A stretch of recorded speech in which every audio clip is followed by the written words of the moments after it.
The Navy Admiral stopped in the doorway, looked straight at me, and said one word, "Lieutenant." 22 people turned their heads at the same time. The dining room went silent. Not polite silence, the kind that feels like someone suddenly turned the oxygen down in the room.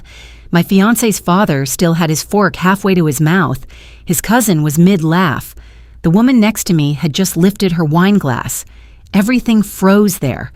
The Admiral took 2 steps forward. His voice dropped lower. "Lieutenant Bennett? Why are you sitting here?" No one moved. My fiancé Ryan looked from the Admiral to me, then back again. His father slowly lowered his fork. His cousin blinked twice like he thought he misheard something. I folded my napkin once and set it beside my plate. "I'm here for dinner, sir." The Admiral didn't smile. He looked around the table, then at Ryan, then at Ryan's father, then back at me. The expression on his face was not confusion. It was disbelief. That was the moment everything changed.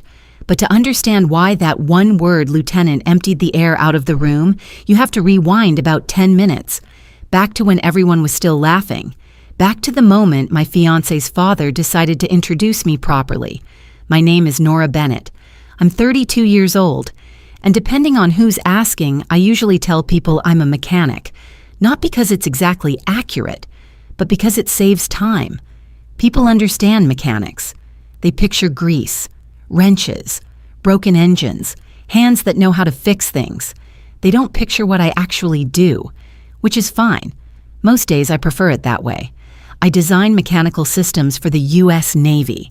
More specifically, I work in weapons systems engineering, launch mechanisms, precision assemblies, failure analysis under combat conditions, which is a very long way of saying I spend my life studying what breaks under pressure and how to make sure it doesn't.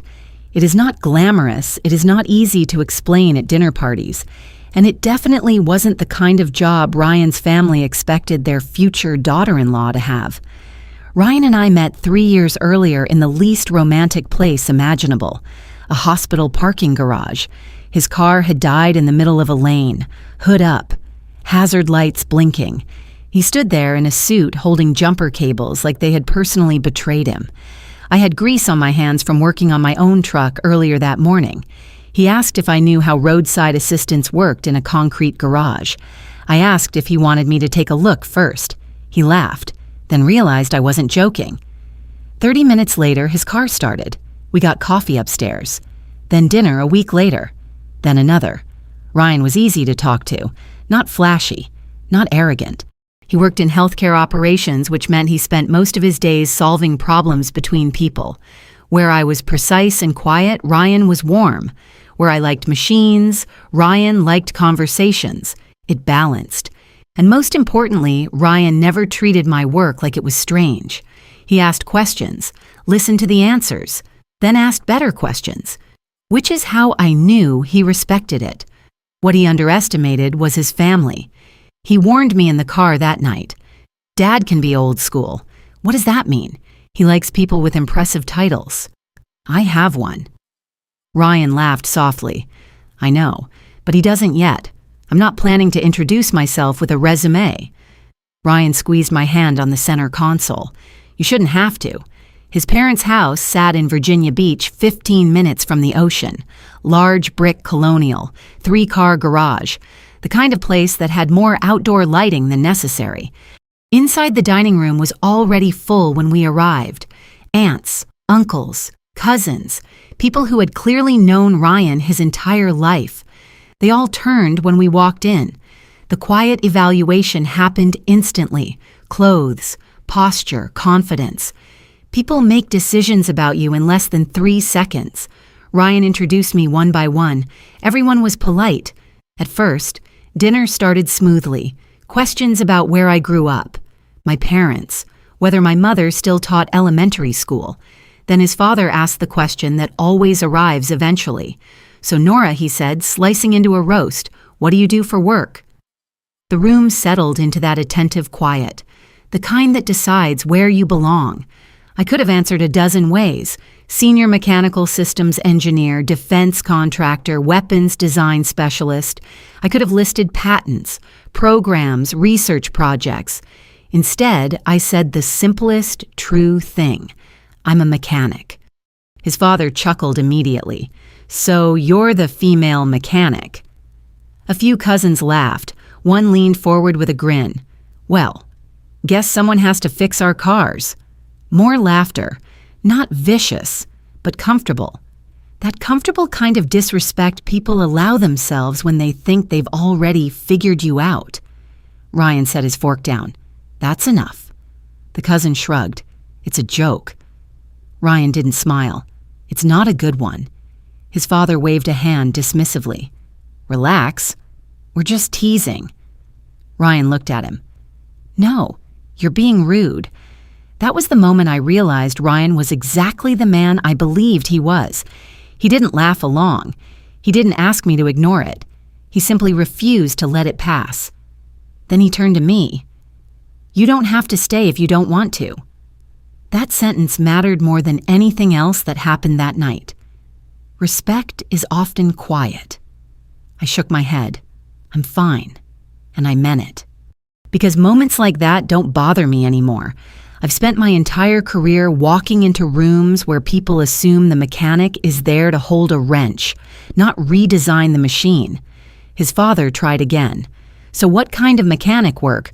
Precision systems. The answer didn't help him. He nodded like he understood anyway. Conversation moved on, but the room had shifted. People were curious now, in the way people get curious when they sense they might have judged something too quickly. Then 10 minutes later, the dining room doors opened. Ryan's mother looked up immediately. Oh, good, she said brightly. He made it. A tall man in a white Navy dress uniform stepped into the room, 4 stars on his shoulders, silver hair, the quiet gravity of someone used to being listened to. Admiral Whitaker. He walked 2 steps into the room, then he saw me, and stopped. His face changed instantly. Not surprise, recognition. He took another step forward, looked directly at me, and said the one word that emptied the room. Lieutenant. Ryan's mother stood up immediately. Oh, Admiral Whitaker, we're so glad you could. She stopped when she realized no one else was speaking. The Admiral was still looking at me. Not casually, not politely, directly. Like a commander recognizing someone in a place they did not expect to see them. He stepped closer to the table. His shoes made a soft sound on the hardwood floor. Lieutenant Bennett. His voice was calm, but the tone carried something heavier, respect and confusion. Yes, sir. Ryan's father blinked, once, then again. I saw the moment the title registered in his mind. Lieutenant. He slowly put his napkin down. Lieutenant, he repeated. No one answered him. The Admiral glanced around the table again. His eyes paused briefly on the cousin who had made the car joke earlier. Then he looked back at me. Why are you here? I'm here with my fiancé, sir. I gestured slightly toward Ryan. Ryan stood. Ryan Walker. He extended his hand. The Admiral shook it firmly. Admiral Thomas Whitaker. Ryan nodded once. I know who you are, sir. The Admiral studied him briefly. Then he turned to Ryan's father. You must be Mr. Walker.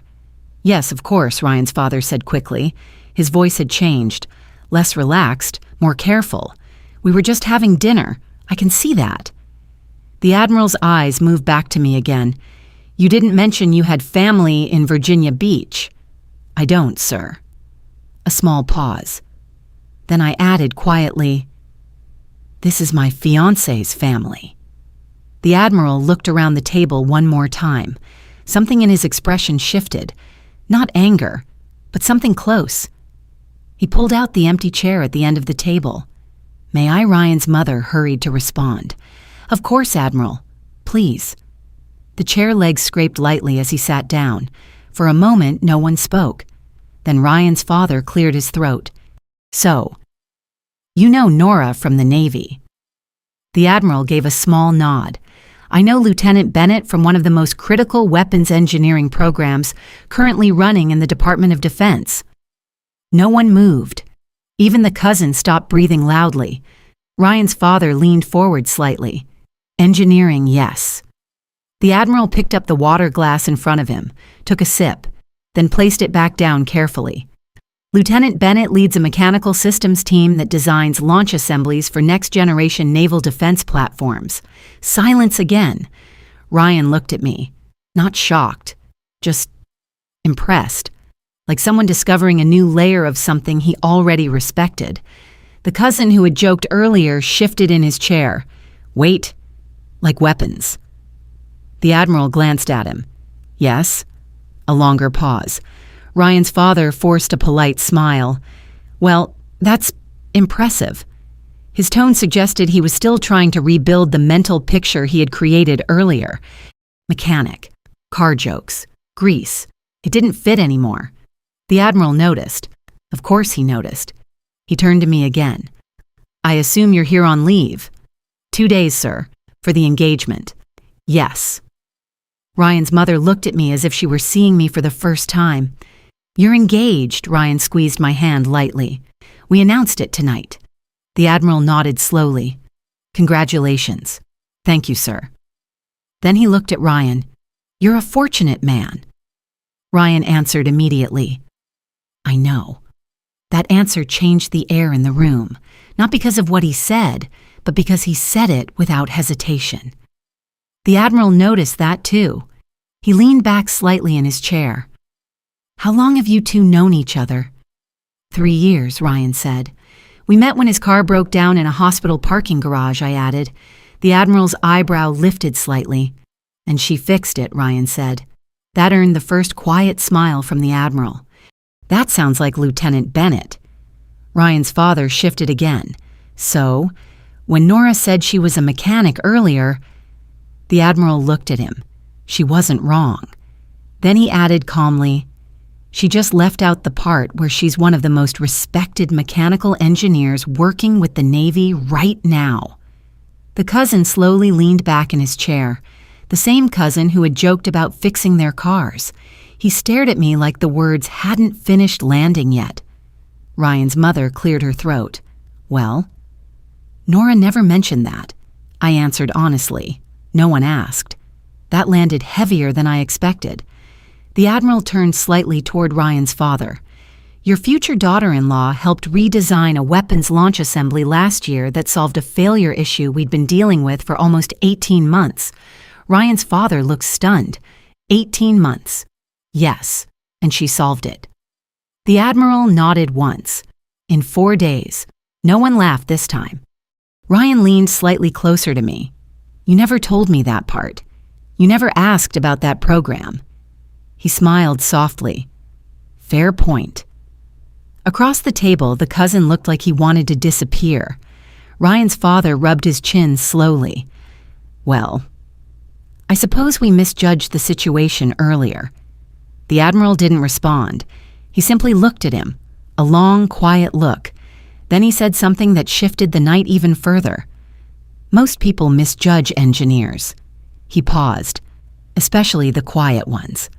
Ryan's father opened his mouth to reply, but nothing came out. Ryan's mother tried to rescue the moment. "Well, we're very proud to have someone like Nora joining the family." The Admiral looked at me again, and this time there was something almost protective in his voice. "Lieutenant Bennett doesn't need anyone's permission to belong anywhere." Ryan squeezed my hand again, and for the first time since the dinner started, I felt the tension leave my shoulders. Not because the room suddenly respected me, but because the only opinion that actually mattered had been clear from the beginning: Ryan's. The Admiral turned slightly in his chair. "I actually came tonight to ask Lieutenant Bennett a question." Everyone looked at him. What kind of question, Ryan's father asked carefully. The Admiral smiled faintly, the kind that usually changes someone's career. And then he looked directly at me again. Ryan's father leaned forward.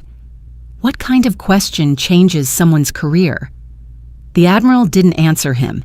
He kept his eyes on me. It was the kind of look senior officers use when they're about to move a conversation somewhere important, somewhere quieter. But this was not a quiet room anymore, not after what had already happened. Ryan shifted slightly in his chair. "You mean a transfer?" he asked.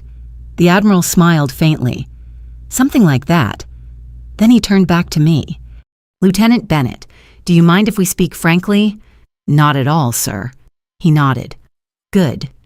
He rested his hands on the table. "My office has been reviewing the structural redesign work you completed last year." Ryan's cousin muttered under his breath. "That's the thing he mentioned earlier. No one acknowledged him." The Admiral continued. "You solved a mechanical failure that had stalled 3 different teams for over a year." "Yes, sir." "Do you know why that happened?" "Yes." He tilted his head slightly. "Tell them." The entire table looked at me. Not curious now, uneasy. I took a sip of water before answering. The original design assumed a predictable thermal expansion pattern during launch. Ryan's father blinked. I continued. But the materials were interacting under pressure in a way the simulations didn't account for. The Admiral nodded once, and the mounting brackets were failing under micro-distortion. Ryan leaned slightly closer, listening. So I redesigned the bracket structure to redistribute the stress load across 3 independent contact points instead of 1. The cousin frowned. "Wait, you redesigned part of the weapon system?" I shrugged lightly. "Part of the launch assembly." The Admiral finished the thought, which prevented catastrophic failure during deployment. Ryan's mother's wineglass paused halfway to her lips. "Catastrophic," she repeated. The Admiral looked at her calmly. "Yes." Ryan's father cleared his throat. "So, that means what exactly?" The Admiral didn't soften the answer. "It means the system works now." Another pause. Ryan leaned back in his chair and looked at me with a slow smile.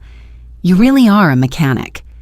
That earned the first quiet laugh from me all night. "Yes."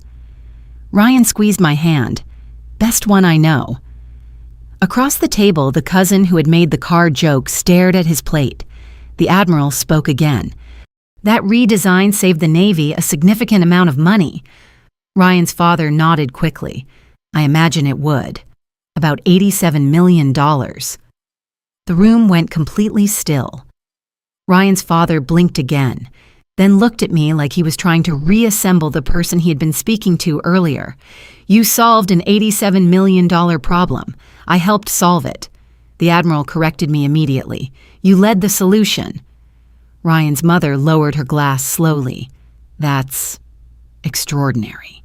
The Admiral glanced at her. "It's competence." Then he returned his attention to me, "Which is why I came tonight." Ryan shifted again. "You came to recruit her." The Admiral smiled slightly. "Something like that." Ryan looked at me. "You knew about this, no?" He studied my face. "You're not surprised?" "I'm curious." The Admiral leaned back. "There's a new development program starting in Norfolk." Ryan's father looked relieved. "Oh, well, that makes sense. We're right here." The Admiral shook his head slightly. "No." Ryan's father frowned. "It's not based here." "Where is it?" The Admiral's voice stayed calm. "San Diego." Ryan looked at me. "That's across the country." "Yes." Ryan's mother looked concerned. "So you're asking Nora to relocate?" The Admiral answered plainly. "I'm offering her the lead mechanical role on the program." The cousin whispered something under his breath. I caught the word lead. Ryan's father rubbed his temples. "That sounds like a promotion." "It is." Ryan turned to me again. "What do you think I didn't answer right away?" "Because the Admiral wasn't finished." He folded his hands together. "There's another reason I came personally." Ryan's father straightened slightly. "What reason?" The Admiral glanced at him, then back to me. "I wanted to see how Lieutenant Bennett was treated outside the Navy." The room tightened instantly. No one moved. Ryan didn't look away. His father did. The Admiral's voice remained neutral. "The Navy invests heavily in people like her." Ryan's cousin shifted again. "We also expect them to be respected." Ryan spoke quietly. She is. The Admiral looked at him. I can see that. Ryan met his eyes. She's the best person I know. The Admiral nodded once. That will matter. Ryan's father finally spoke again. Well, of course we respect Nora. The Admiral didn't challenge him, but he didn't agree either. Instead, he turned back to me. The offer stands. San Diego, lead engineer, new weapons development program. Ryan squeezed my hand again. If you want it, he said quietly, I'll follow. His father looked at him sharply. You'd move, Ryan answered without hesitation. Yes. His mother looked between us. You two haven't even set a wedding date. Ryan smiled faintly. We'll figure that out. The Admiral watched the exchange silently. Then he spoke again. Lieutenant Bennett. Yes, sir. When you first joined the program, do you remember what your supervisor wrote in your evaluation? Yes. What did it say? I repeated the line exactly. Exceptional mechanical intuition under pressure. The Admiral nodded. That's correct. Then he said something that made the entire evening shift again.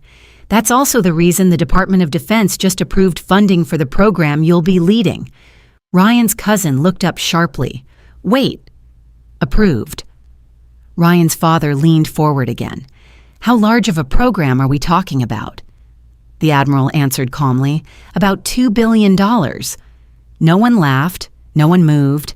Ryan just looked at me and smiled like he had known all along I was capable of something like that. Ryan's father sat very still.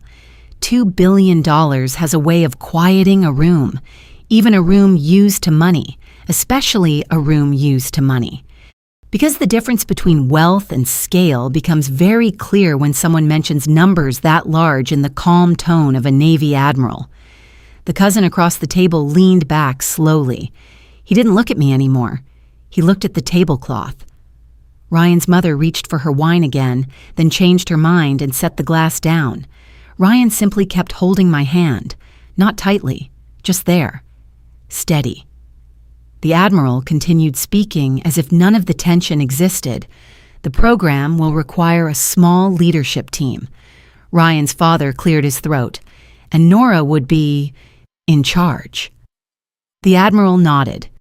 Lead mechanical systems engineer. Ryan looked impressed again. That sounds like a lot of responsibility. It is. Ryan squeezed my hand once. You'll do it well. Across the table, the cousin who had joked about fixing cars shifted uncomfortably. So, she'd be designing weapons, I answered calmly. I'd be designing mechanical systems that ensure they function safely and predictably. The cousin blinked.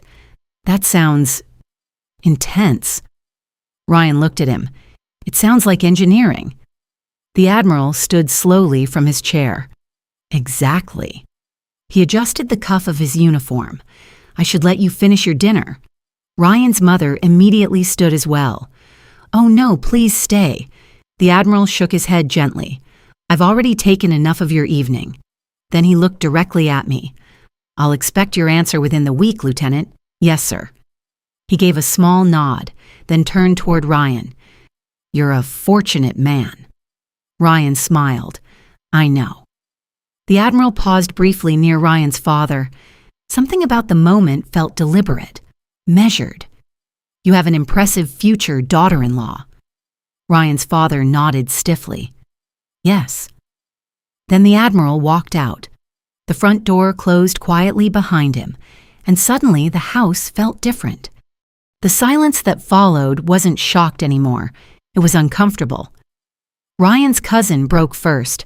Well, that escalated quickly. No one laughed. Ryan's mother sat back down slowly. Nora. Why didn't you tell us all of this? I answered honestly, because the question I was asked was whether I was a mechanic. Ryan's father looked down at his plate. Ryan leaned slightly toward me. You could have told them. I could have. But you didn't. No.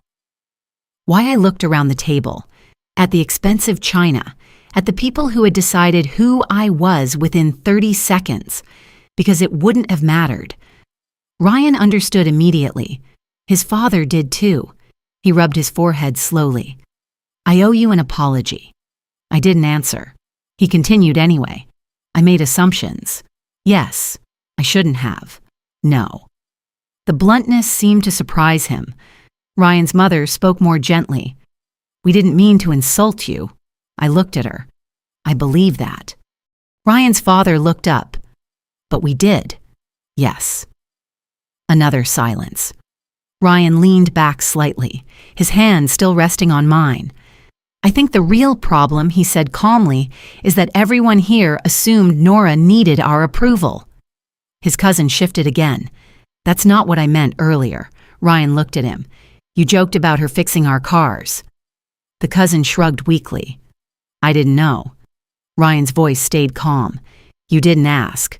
The cousin didn't respond. Ryan's mother finally spoke again. Nora, do you want dessert? It was such a normal question that I almost laughed. No, thank you.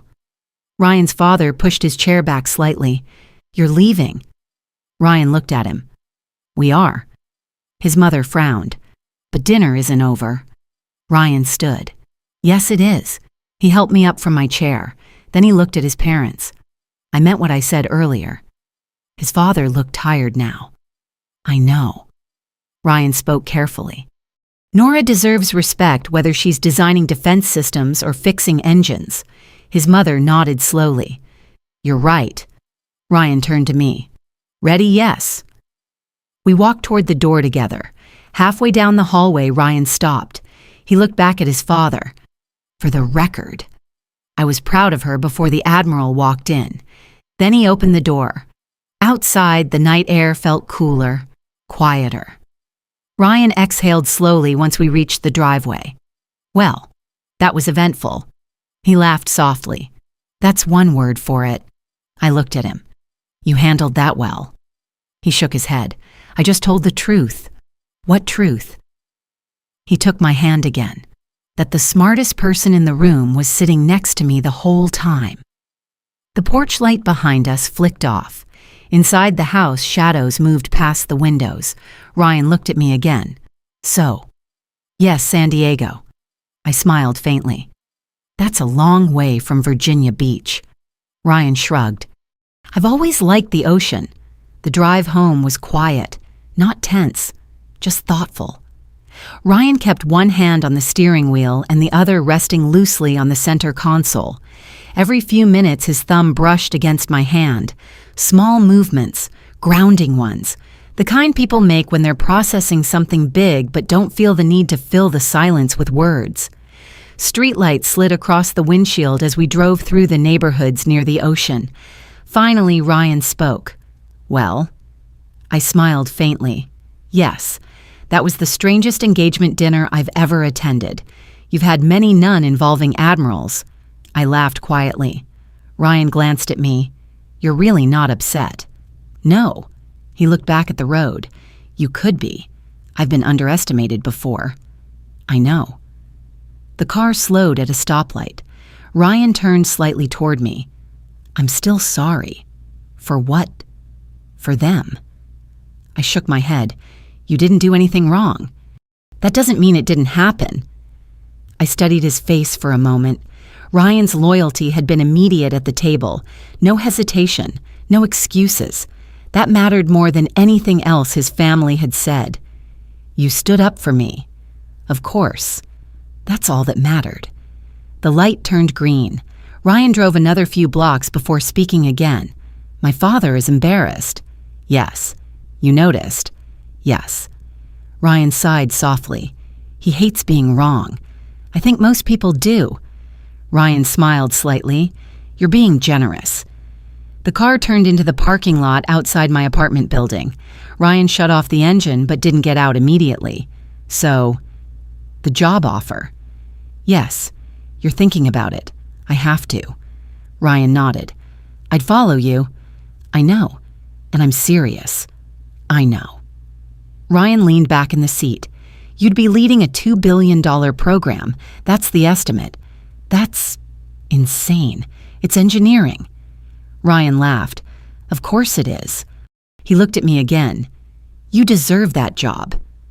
I didn't respond right away. Not because I doubted it, because I understood what it meant. Responsibility, pressure, the kind of work where mistakes aren't small. Ryan watched my expression carefully. You're thinking about the team. Yes. About failure rates. Yes. And probably 3 mechanical scenarios I don't understand. I smiled. 4. Ryan shook his head. See? Then his tone softened. But you'll solve them. We got out of the car. The air smelled faintly of salt from the ocean. Ryan walked beside me toward the building entrance. Halfway there, he stopped. My father will probably call tomorrow. Probably. He'll want to apologize properly. That's his choice. Ryan studied me. You're not angry? No. Why not? I considered the question. Then answered honestly, because I understand something your father doesn't yet. What's that? That respect built on status disappears the moment status changes. Ryan nodded slowly. And the other kind? The other kind stays. He looked relieved. Good. We walked upstairs together. Inside the apartment, Ryan sat on the couch while I poured 2 glasses of water. He watched me quietly. You know what bothered me most tonight? What not the jokes? What then? Ryan leaned forward slightly. The moment they realized you were important. Yes. They started respecting you immediately. Yes. Ryan shook his head. That part made me angry. I sat beside him. It's human. It's shallow. Sometimes those are the same thing. Ryan took my hand again. My father grew up poor. I know. He spent his whole life chasing success. I know. And somewhere along the way, he started measuring people by it. That happens. Ryan looked down at our hands. He'll regret tonight. Probably. Ryan leaned back again. I don't want our life to look like that. It won't. How do you know? Because you defended someone with grease under her fingernails in front of 20 relatives. Ryan laughed softly. That's a fair point. Then he looked at me again. So what happens now, I call the Admiral tomorrow, and we talk about San Diego. Ryan nodded slowly. That's far? Yes, but you'll change things there. I'll try. Ryan squeezed my hand again. You always do. The room fell quiet. Outside, the sound of waves rolled faintly in the distance. Ryan eventually stood. I should head home before my mother sends a search party. I walked him to the door. He paused there. You know what tonight proved? What you were the most capable person in that room. I smiled. That wasn't the point. What was that you were the most decent one? Ryan kissed my forehead gently. Call the Admiral tomorrow. I will. And Nora. Yes, I meant what I said earlier. What if you move to San Diego? He shrugged lightly. I'll follow. The next morning, the house was quiet. Ryan's parents had barely slept. His mother moved slowly through the kitchen, placing coffee cups on the counter she had already wiped twice. His father sat at the dining table, staring at the same spot where the Admiral had been sitting the night before. Neither of them spoke for a long time. Finally, his mother broke the silence. She seemed calm. His father nodded. Yes. Too calm. Yes. His mother wrapped both hands around her mug. I don't think I've ever felt more embarrassed in my life. His father sighed. That makes 2 of us. He rubbed his forehead again. I should have listened to Ryan. You should have listened to Nora. He nodded slowly. I misjudged her. Yes. They sat quietly for another moment. Then his father stood and walked to the window. She solved an $87 million problem. His mother gave a small, uneasy laugh, and we joked about car repairs. His father looked down at the driveway. You noticed the Admiral's expression? Yes. He wasn't impressed with us. No. Another pause. Then his father said something softer. I'm not sure we impressed our son either. Across town, Ryan was sitting on the edge of my couch with a cup of coffee in his hands. He had come over early, not out of obligation, out of loyalty. You're calling him today? Yes. Ryan watched me pace slowly near the window. You're nervous. A little. You've led engineering teams. This is different. Ryan nodded. Because now the scale is bigger. Yes. He leaned forward slightly. Then I guess the Navy picked the right person. I stopped pacing and looked at him. Why? Because the best engineers I know get nervous when the stakes go up. I smiled faintly. That's true. Ryan checked his watch. What time did he say to call 10? Ryan glanced at the clock on the wall. 9:58. 2 minutes stretched longer than expected. Ryan finally spoke again. You know something funny? What my father probably hasn't slept all night. Probably not. He hates being wrong. I gathered that. Ryan rubbed the back of his neck. But he'll come around. Maybe. Ryan studied my face. You're not counting on it. No. He nodded slowly. That's fair. The clock clicked to 10 o'clock. I picked up the phone and dialed. The Admiral answered on the second ring. Whitaker. Lieutenant Bennett, sir. Good morning. Good morning, sir. Ryan sat quietly across the room. Listening? Have you made your decision? The Admiral asked. Yes, sir, and I accept the position. A brief pause. Then the Admiral said simply, Good. Ryan smiled from across the room. The Admiral continued, We begin assembling the leadership team in 6 weeks. Yes, sir. You'll relocate to San Diego. I understand. And Lieutenant Bennett. Yes, you handled last night with more composure than many officers twice your age. Thank you, sir. You represent the kind of leadership the Navy needs. Ryan looked proud. Your grandfather would be proud too, the Admiral added. That sentence landed differently. I answered quietly. I hope so. We'll speak again soon. Yes, sir. The call ended. Ryan leaned back in the chair. Well, we're moving to California. Ryan smiled slowly. I've always liked the Pacific. I laughed softly. Good. Across town, Ryan's father was staring at his phone. Finally, he exhaled and dialed. Ryan answered after 2 rings. Dad, Nora there. Yes. There was a pause. Can I speak to her? Ryan handed me the phone. Hello, Nora. It's Michael. Ryan's father sounded older than he had the night before. I wanted to apologize. You already did. Not properly. He paused. I judged you too quickly. Yes, I regret that. I believe you. Another silence. Ryan watched me carefully. His father spoke again. Ryan tells me you accepted the position. Yes, that's extraordinary. Thank you. He hesitated again. I hope you'll still come visit. Of course. And Nora. Yes, I'm proud my son chose someone like you. The sentence sounded genuine. It just came late. I appreciate that. We ended the call. Ryan studied my face. How was that, honest? Good. Ryan stood and walked over. So? He smiled. We're moving across the country. Yes. Ryan looked out the window toward the ocean. Your career is about to change. Yes, and my life is about to get very interesting. I laughed. That's one way to say it. Ryan turned back to me. One more question. What are you still going to tell people you're a mechanic? I smiled. Probably. Ryan grinned. Good. 6 months later, the Pacific looked different from the Atlantic.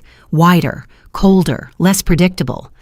Ryan and I stood on a bluff above the San Diego harbor watching the early morning fog roll across the water. Warships moved slowly in the distance, gray silhouettes against pale light, the kind of scene my grandfather would have loved. Ryan handed me a coffee. You're thinking about work again, always. He smiled. That program is already taking over your brain. It's complicated. Ryan leaned against the railing. You like complicated. I like solving things. Ryan studied the ships moving across the water. You know what's strange? What 6 months ago my biggest problem was convincing hospital administrators to agree on scheduling software. I laughed. And now my fiancé leads a $2 billion weapons development program. Ryan shrugged. That's a big career shift. I sipped the coffee. The wind carried the smell of salt and diesel fuel from the harbor. Across the water, one of the carriers slowly turned toward open sea. Ryan watched it for a moment. You look different lately. How more certain? I considered that. Maybe.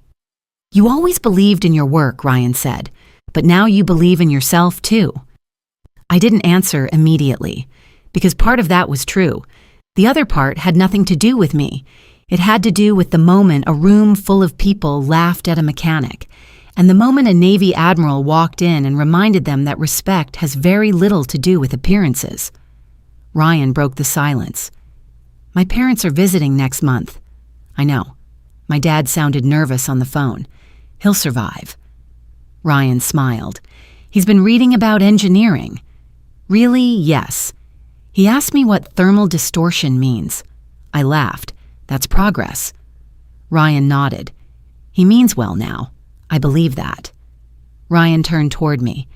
You changed how he sees the world. No, he changed it himself. Ryan thought about that, then nodded. Fair point.